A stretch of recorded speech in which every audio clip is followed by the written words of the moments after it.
Migi, ubara pud ang nataw aning pitsaha Pebrero 19, Migi. Okay, kung ikaw nataw sa Pebrero 19, luoran ka.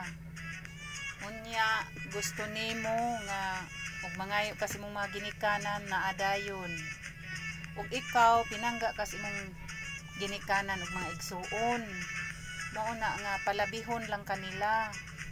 Unya ikaw gusto nimo nga ug makahuman ka sa imong pagtuon, mungadto ka sa gawas sa nasod. Kay gusto man nimo nga mutabang ka sa imong mga igsuon ug ginikanan.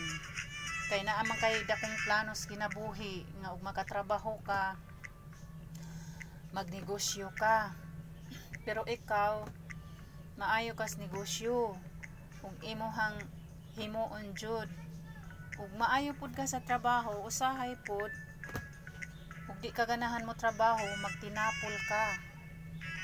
Ug ikaw perti gyud nimong kakugihan basta imong gusto mo nay hubad sa imong Pebrero 19 kasi.